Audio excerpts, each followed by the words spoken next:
Hello everyone, this is doctor Mansi from Bharat homeopathy.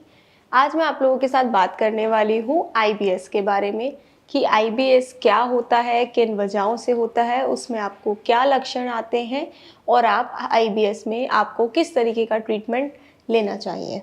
तो आइए शुरू करते हैं आईबीएस के बारे में। सबसे पहले मैं बताती हूँ आईबीएस होता है इरिटेबल बॉबल सिंड्रोम। इसमें जो आपकी बॉबल्स होती हैं वो इरिटेट हो जाती हैं, वो डिसफंक्शन हो जाती हैं। उनका जो पेरिस्टालसिस मूवमेंट होता है वो या तो स्लो हो जाता है या फास्ट हो जाता है। वहाँ पे जो मसल्स होते हैं जो उनको काम कर रहे हैं, जो इंटेस्टाइन को वर्क करवा रहे हैं, वो या तो बहुत ज़्यादा स्लो हो जाते हैं या बहुत ज़्यादा फास्ट हो जाते हैं, जिसकी वजह से पेशेंट को या तो कॉन्स्टिपेशन रहने लगता है या फिर डायरिया हो जाता है। और साथ साथ में जिन लोगों को इरिटेबल बॉबल सिंड्रोम यानी कि आईबीएस की शिकायत होती है, उनको ब्लोटिंग भी होने लगती है, उनको गैस की दिक्कत भी आने लग जाती है, उनको पेन भी होने लगता है स्टमक में।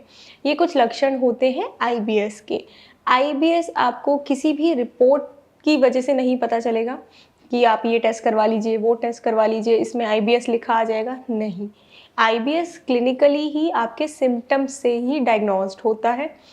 आईबीएस सिम्टम्स से ही पता लगता है कि आपको आईबीएस है। हर पर्सन अलग होता है, हर इंडिविजुअल एक अलग पर्सनालिटी लेके आता है, तो ज़रूरी नहीं है कि आईबीएस हर किसी में सेम ही हो।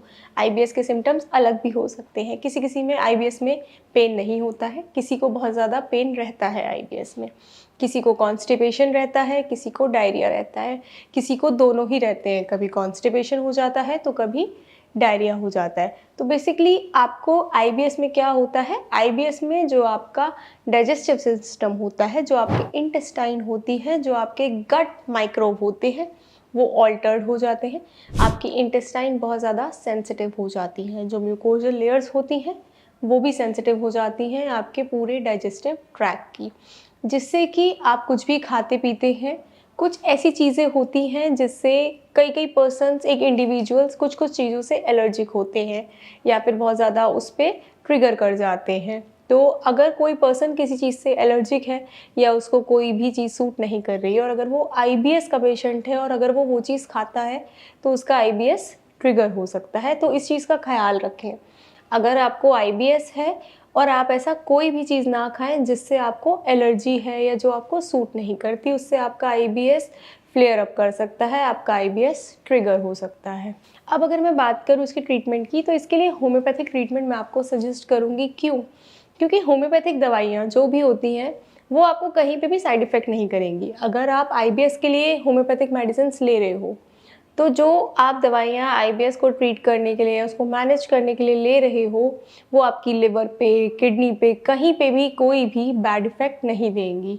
अगर हम बात करें अदर ट्रीटमेंट्स की, तो उसमें कई तरीके की में एनएसडीज़ होती हैं, एंटी इन्फ्लेमेटरी ड्रग्स जिन्हें बोलते हैं, वो कहीं न कहीं आपकी किडनी पे, लिवर पे या जॉइंट्स पे भी कहीं न कहीं वो बोन्स पे असर डालने लगती हैं। अगर आप इनको लंबे समय तक लोगे तो आपकी बॉडी में दिक्कतें शुरू हो जाती हैं। वहीं होम्योपैथिक मेडिसिन्स के कोई साइड इफ़ेक्ट्स नहीं होते। आप उनको लंबे समय तक अगर खाओगे तो आपको कोई नुकसान नहीं आएगा और आपका आईबीएस क्योर होगा। आपका आईबीएस के जो सिम्पटम्स हैं वो धीरे धीरे बेटर होने लगेंगे और आपको बहुत ज़्यादा रिलीफ मिलेगा। इसीलिए मैं आपको पर्सनली सजेस्ट करूँगी कि अगर आप आईबीएस के पेशेंट हैं तो आपको उसका होम्योपैथिक ट्रीटमेंट लेना चाहिए, क्योंकि होम्योपैथिक किसी भी तरीके का कोई भी साइड इफ़ेक्ट आपकी बॉडी में नहीं देगा। और आईबीएस के लिए अगर आपको ट्रीटमेंट चाहिए तो आप भारत होम्योपैथी में भी संपर्क कर सकते हैं। भारत होम्योपैथी में आईबीएस के लिए पूरी एक टीम है, यहाँ डॉक्टर्स हैं जो आपको आपके हिसाब से, आपके सिम्टम्स के हिसाब से मेडिसिन्स देंगे और आपको ठीक करेंगे। तो भारत होम्योपैथी में संपर्क करिए अगर आप आईबीएस के पेशेंट्स हैं तो। Thank you.